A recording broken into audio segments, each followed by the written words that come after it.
Bismillahirrahmanirrahim. Assalamualaikum warahmatullahi wabarakatuh. Waalaikumsalam warahmatullahi wabarakatuh.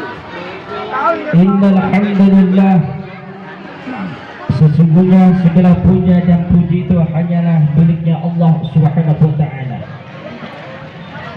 Allahu Rabbul Alamin, Allah Subhanahu wa taala yang telah menciptakan langit dan bumi yang sekarang kita injak. Bahkan kata Allah Subhanahu wa taala, lahu ma fis samawati wa ma fil ardh. Segala apapun yang ada di langitnya Allah, yang ada di buminya Allah, wa ma bainahuma, di antara keduanya langit dan buminya Allah. Bahkan kata Allah Subhanahu wa taala, wa ma tahta tsara, hal yang tersembunyi pun itu miliknya Allah Subhanahu wa taala. Hadirin hadirat rahimakumullah, yang duweni sawit itu miliknya Allah Subhanahu wa taala. Gimana? Ini bahasa campuran.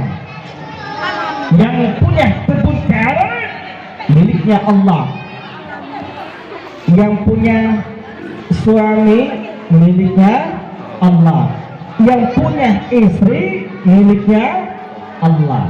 Maka ketika miliknya Allah Subhanahu wa taala itu diambil oleh Allah, maka kita harus ikhlas kepada Allah Subhanahu wa taala. Mak jelek teko pengajian kok bersoleh dipanggil Gusti Allah kudu ikhlas karenanipun. Kita soleh wong ngrasakaken suwan dumateng Gusti Allah dereng. Sami, Pak. Semuanya miliknya Allah Subhanahu wa taala. Maka sebagai ungkapan kita terima kasih, matur nuwun, syukur kepada Allah Subhanahu wa taala, biasanya orang itu selalu menyebut namanya. Kula ngucapaken matur suwun dumateng Bu Soleh, Pak Soleh. Mesti dimanapun saya akan mengucapkan nama beliau. Alhamdulillah sehat walafiat. Maka ketika seseorang itu bersyukur kepada Allah, yuk sama-sama memuji Allah Subhanahu wa taala. Orang yang suka memuji Allah Subhanahu wa taala, fa insyaallah dia akan dipanjangkan umurnya oleh Allah Subhanahu wa taala. Ingat kata Rasulullah sallallahu alaihi wasallam, khairun nas, sebaik-baiknya mereka, sebaik-baiknya manusia, mantala umruhu, mereka yang diberikan oleh Allah Subhanahu wa taala umur yang panjang, wa hasuna amaluhu, dan umur yang panjang digunakan untuk senantiasa beribadah kepada Allah Subhanahu wa taala.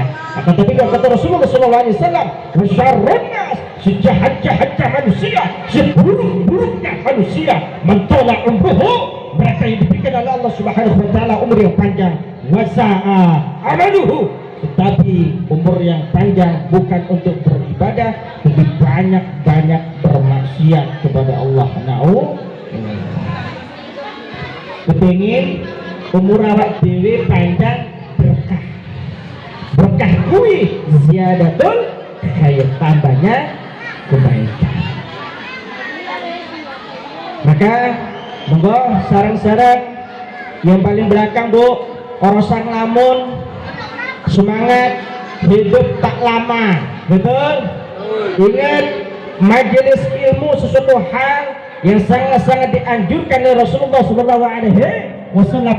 Kalau bisa matinya kita di dalam beribadah kepada Allah Subhanahu wa taala, bukan ibadah Allahu akbar, bukan itu saja. Ibadah macam termasuk ibadah kita menghadir majelis ilmu merupakan ibadah yang sangat dianjurkan oleh Rasulullah SAW. Saya tes, Bu, Ibu, awakku ini asli nih yo, paham bahasa Cina? Ngertos nggak bahasa Cina? Nih, halo. Saya sebenarnya hari ini ada acara sama Gus Soleh di gedung PCNO. Cuma cara panjenengan Gus Soleh pun suwan kualat ya. Sudah datang ke rumah saya, baru mulai sesuk enak undangan teka. di musker musyawarah kerja pengurus Nahdlatul Ulama Kabupaten Siak. Kepiye kula matur klip begini kula. Udah, kepiye? Wah, besore wis mandi. Kepiye arep tak telak wis gak kepenak kepiye? Ya wis lah. Mergo duluan ya wis. Kalau kula matur yen mboten rawuh. Mboten kula pemriki mboten saged ditinggal biasa. Ya, oleh karena itu yuk sama-sama suaranya kita kencangkan, niat kita mohon kepada Allah Subhanahu wa taala, mudah-mudahan dengan wasilah kita mentasbihkan Allah, memuji Allah Subhanahu wa taala akan menambah keberkahan ilmu kita pada kehadapan Allah Subhanahu wa taala. Tes Subhanallah. Yuk putri, ibu-ibu 1 2 3 Subhanallah. 1 2 3 Subhanallah. Baru 20 orang. Walhamdulillah. Alhamdulillah. Baru nambah 1 orang 21. Padahal ada 1000 orang yang hadir di sini. Cuma nampak baru. Wala ilaha illallah wallahu akbar subhanallah. Alhamdulillah. Sama-sama subhanallah walhamdulillah wala ilaha illallah wallahu akbar wala hawla wala quwwata illa billahil aliyyil azim. Subhanallah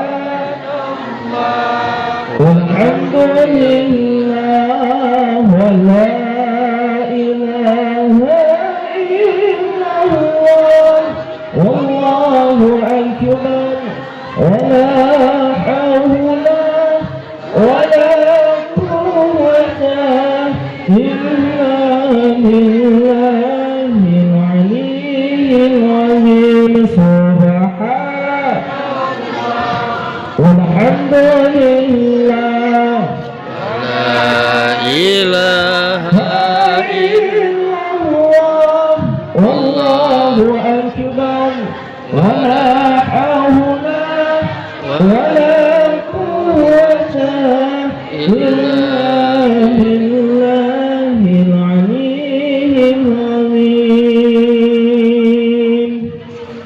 Bila kita memuji Allah Subhanahu wa taala berasal dari hati kita yang paling dalam, fa insyaallah akan bisa mensejukkan hati kita yang gelisah, hati kita yang galau, insyaallah dengan mengkhusyukkan hati kita kepada Allah akan terlepaskan dengan sendirinya. Hadirin hadirat rahimakumullah, ciri orang yang suka kepingin berazam masuk surganya Allah Subhanahu wa taala adalah dia suka sekali bersolawat kepada Rasulullah sallallahu alaihi wasallam.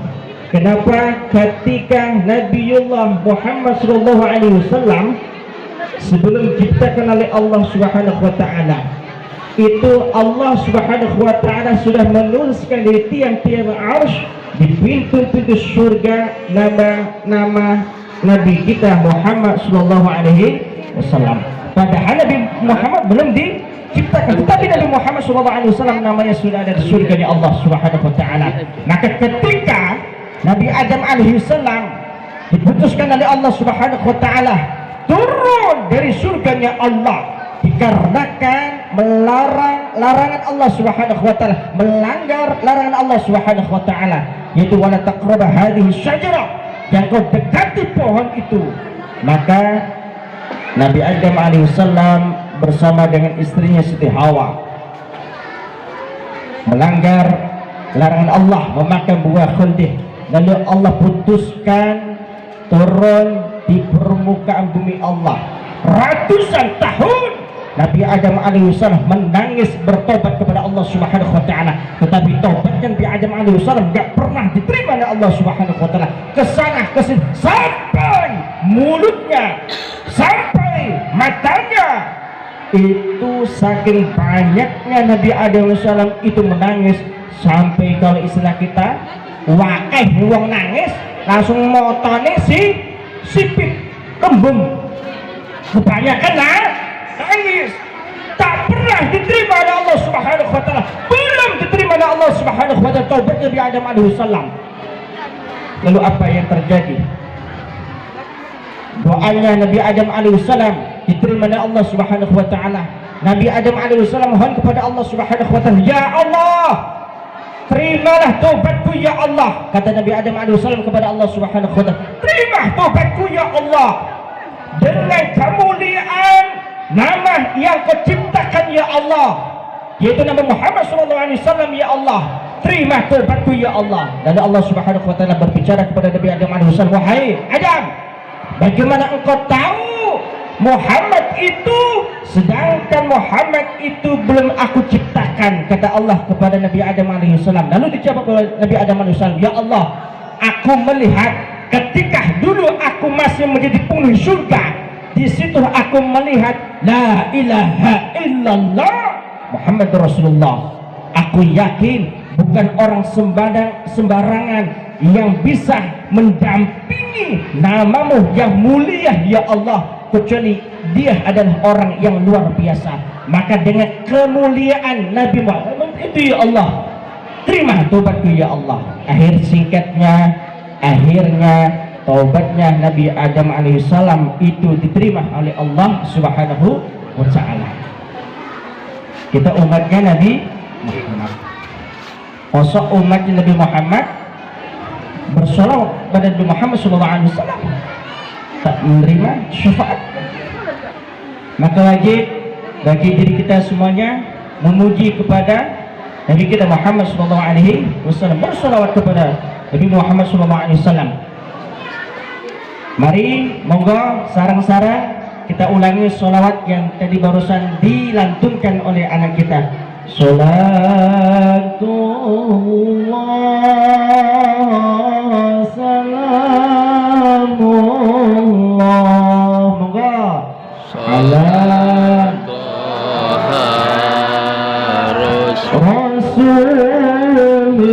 Rasulillah, salamullah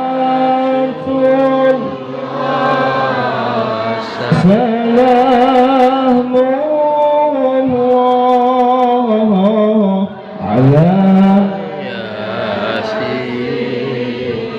habibillah. Sekali lagi sholat salamullah ala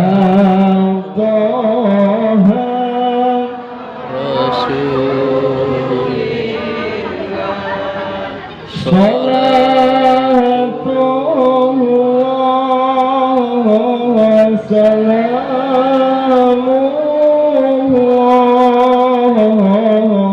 ala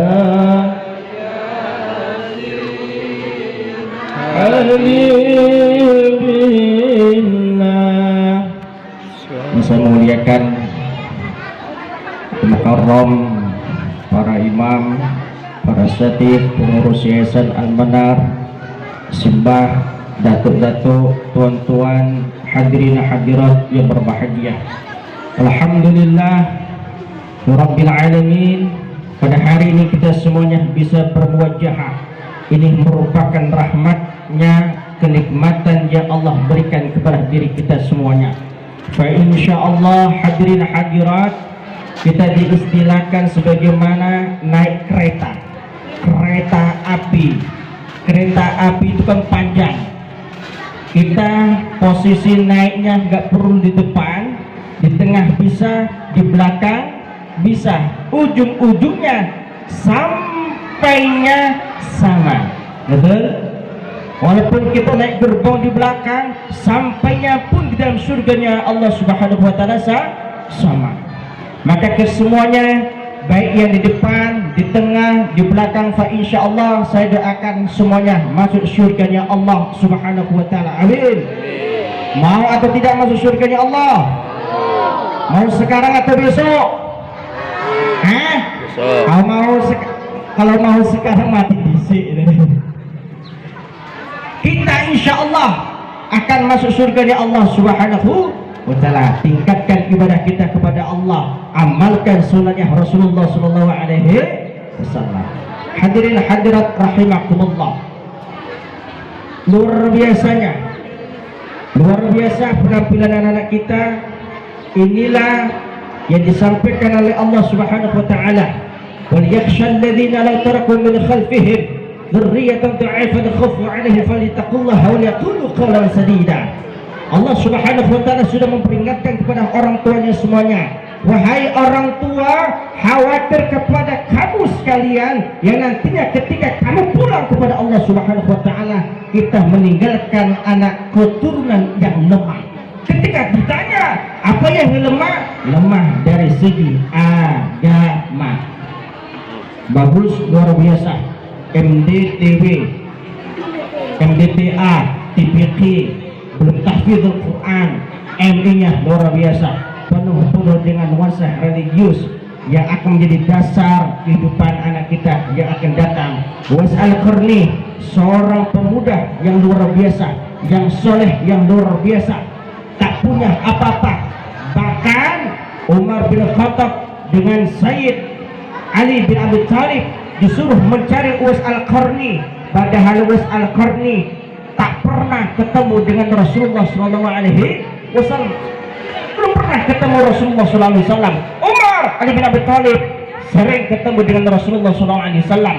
Kenapa Nabi kita Muhammad SAW menyuruh dua sahabat ini untuk minta didoakan oleh Uwais Al-Qarni, seorang pemuda yang masyhur, seorang pemuda yang terkenal di langitnya Allah Subhanahu wa taala, haram di penduduk langitnya Allah Subhanahu wa taala, seorang pemuda yang miskin, tak punya apa-apa, yang senantiasa menuruti apa permintaan sang ibunya. Wahai anakku, aku minta kepadamu sebelum aku menghadap kepada Allah Subhanahu wa taala. Apa wahai bundaku, kata Uwais Al-Qarni, aku minta tolong aku dihajikan. Termenung Uwais Al-Qarni. Yaman ke Mekah jauh luar biasa, bingung, terdiam, piye lah carane. Ya wes, akhirnya Uwais Al-Qarni membeli domba, lembu, akhirnya dipelihara, dibuatlah kandang di atas gunung. Kandang domba ini kambing dhuwur. Setiap hari Uwais Al-Qarni ini menggendong kambing itu dari atas ke bawah, dari atas ke bawah. Uang deloke, uang gila senting orang waras. Kok lembu kok digendong terus ngopo? Heran, ini ngopo? Kok kambing setiap hari digotong sampai datangnya ibadah haji, kambingnya lemu, kumbul. Akhirnya apa, hadirin hadirat, datang ibadah haji, lalu Uwais Al-Qarni memutuskan menggendong sang ibunya dari Yaman ke Mekah Al-Mukarramah. Luar biasa, sampai tawaf menangislah sang ibunda Uwais Al-Qarni, menangis, terima kasih wahai anakku. Lalu Uwais Al-Qarni mengatakan, ya Allah, ampuni ya Allah dosa-dosa ibuku, wahai Allah. Lalu sang ibunya mendengar doa Uwais Al-Qarni, lalu mengatakan, Uwais Al-Qarni, kenapa engkau berdoa kepada kamu tidak berdoa? Lalu dijawab oleh Uwais Al-Qarni, ya bunda, andaikan dosa bunda, ibu diampuni oleh Allah Subhanahu wa taala, maka dari keberkahan sang ibu itu aku secara otomatis akan terampuni dosaku kepada Allah Subhanahu wa taala. Luar biasa. Tidak ya? Anak santri, mana suara santri, tangannya angkat tangan. Ingin jadi anak soleha, jadi anak soleh, berbakti kepada kedua orang. Nah, apa berbakti kepada kedua orang tua? Nuruti apa yang diperintahkan orang tua selagi itu untuk kebaikan kita semuanya, insya Allah. Lalu contoh yang kedua, hadirin hadirat rahimakumullah, adalah si Juraid. Juraid ini ahli ibadah yang merupakan contoh. Ketika si Juraid ini, siapapun orang kenal yang namanya si Juraid, kenal. Kamu kenal? Sudah. Lu kenal saya. Siapa dia? Dia ahli ibadah luar biasa. Siapapun orang kenal si Juraid ahli ibadah luar biasa. Cuma suatu ketika bundanya memanggil si Juraid, Juraid. Ketika bundanya memanggil si Juraid, ketika itu si Juraid sedang sholat. Maka dalam hatinya terucap, ya Allah, apakah aku memenuhi panggilan ibuku atau aku terus meneruskan sholat bingung. Sholat Allahu Akbar. Kalau istilah nih, Gofur sih sholat Gofur. Piye yo?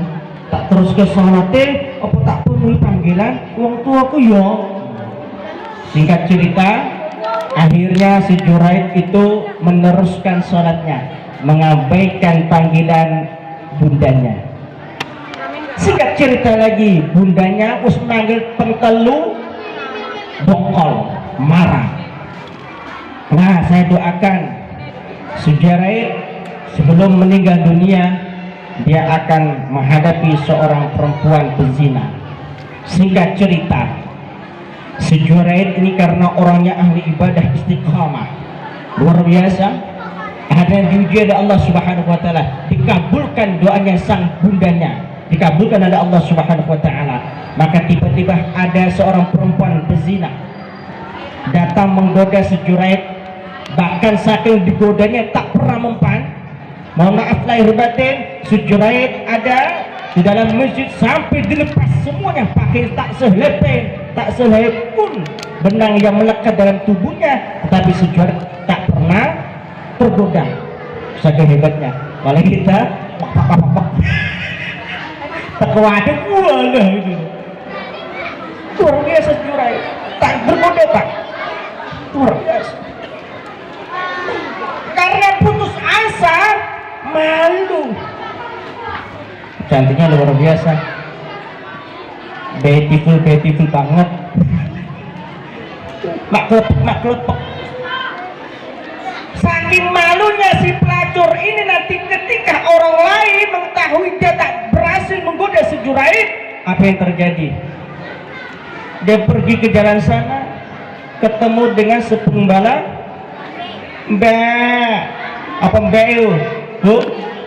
kambing. Apa yang terjadi? Terjadilah perzinaan antara si perempuan sama si tukang kambing. Akhirnya matang lah wedok kuwi. Matang. Oh, perut gede. Kamu kok bunting hamil? Siapa yang menghamili engkau wahai perempuan? Ini yang menghamili saya tuh siapa? Tuh siapa itu lo nama cucu lo bongeng. Siapa? Dengan tas bini banget rek. Kain tas bini banget. Oh si Juraid iyo kain ngambil awakku. Orang percaya awakku. Nggak percaya saya. Saya tahu si Juraid orang ahli ibadah. Kagum rasanya luar biasa, lidahnya luar biasa, baca Qurannya luar biasa. Jangan ditanya sholat sunnah pun semuanya dikerjakan oleh si Juraid. Tak mungkin dia menghamili engkau wahai perempuan. Betul, nih buahnya. Tak percaya saya. Akhirnya termakanlah isu itu si Juraid. Ketika si Juraid pulang dari masjid, si Juraid gaya engkau gaya sok ibadah dan sebagainya, dilempar, diolok-olok dan lain sebagainya. Akhirnya apa jawaban si Juraid? Wahai sahabatku sekalian, nanti kita tanya ketika bayi ini lahir berbukan Allah, siapakah sang bapak aslinya? Mak brojon dengan kekuasaan Allah Subhanahu wa taala ditekanlah perut sang bayi dengan kekuasaan Allah, seizin Allah Subhanahu wa taala. Siapa abuka, siapa bapakmu? Ternyata dijawab oleh sang bayi itu, bapakku adalah tukang si pengembala. Pelajarannya apa? Pelajarannya adalah kita harus senantiasa mendengarkan nasihat sang ibu. Ketika menghadapi problematika yang semacam itu, maka ketika masih ada waktu antara sholat sunnah atau sholat wajib, maka kita harus pandai dalam menyikapinya. Ingat, setiap perkataan kalimat yang keluar dari mulut sang ibu, ingat bu, ojo sama nyepres ya, ngertos badan. Jangan asal keluar kalimat dari mulut sang ibu, karena ingat, apapun yang keluar dari mulut sang ibu itu bisa menjadi wasilah doa diijabah oleh Allah Subhanahu wa taala. Moga-moga yang keluar dari mulut sang ibu kita semuanya hal yang sifatnya positif. Andaikan tak baik, yang rugi siapa? Adalah anak kita ke depannya.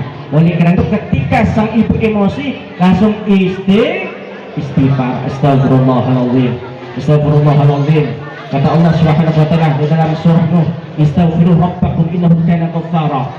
Kita disuruh beristighfar kepada Allah Subhanahu wa taala. Yang enggak punya, yang belum punya anak, dianjurkan banyak istighfar.